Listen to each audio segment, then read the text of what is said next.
Navid Afkari is a 27-year-old Iranian international wrestling champion. He's a public figure who many young Iranians look up to. He's a gentle soul loved and cherished by the whole country. In 2018, Navid and his two brothers, Vahid and Habib, participated in protests against the Islamic regime. Soon after, in August of 2018 at 5 a.m., undercover authorities raided the Afkari residence and arrested the three brothers without a warrant. 2 years later, on September 12, 2020, Navid was executed. Today, I want to explain why Navid's wrongful execution raised fury amongst millions of Iranians and try my best to raise awareness about these horrific conditions that Iranian political prisoners are forced to endure every day.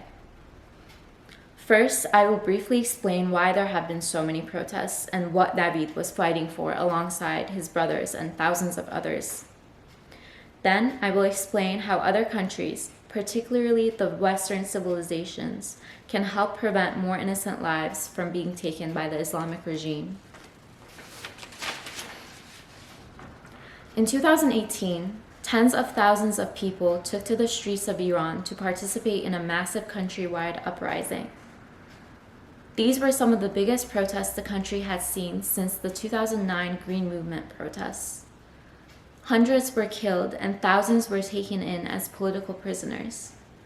What the people are protesting against to this day are a series of broken promises from their president Hassan Rouhani and the crippling economy that is being crushed even further by sanctions placed on Iran by President Trump. During Rouhani's re-election, the government promised to tackle so many issues such as unemployment, recession, inflation, and social freedom.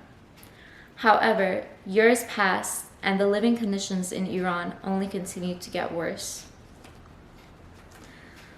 The protests quickly turned violent, and the Islamic Republic allowed its military to slaughter innocent protesters and arrest the people on whimsy charges without informing their families of their whereabouts. In fact, according to an article published in January of 2018 by BBC News, President Rouhani warned that security forces would show no tolerance for those who damage public properties, violate public order, and create unrest in the society. Political prisoners are tortured into making false confessions that lead to their executions. Navid Afkari was one of the many innocent Iranians murdered by their own government. According to another BBC News article posted the day of Navid's execution, his lawyer said that his client had been prevented from seeing his family before his death, as required under Iranian law. Navid's brothers were tortured into making false confessions against him. They have been sentenced to 54 and 27 years in prison.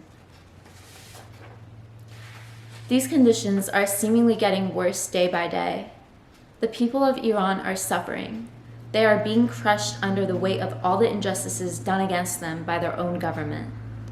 There needs to be more pressure put onto the Islamic Republic by other nations. By being silent about this matter, we are only helping the murderers of Navid and thousands of others who deserve to live.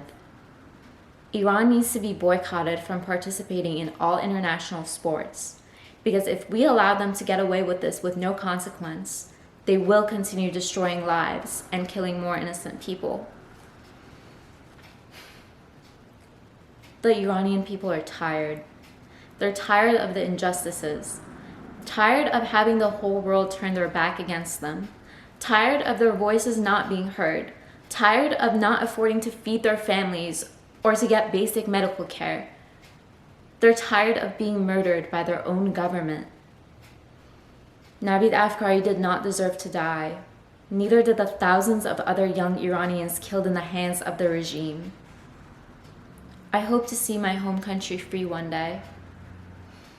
And I hope next time Iran is mentioned in the news, you'll pay a little bit more attention and maybe do what you can to help spread awareness. Sign petitions, donate if you can, and most importantly, keep the victims' memories alive. Thank you for your time.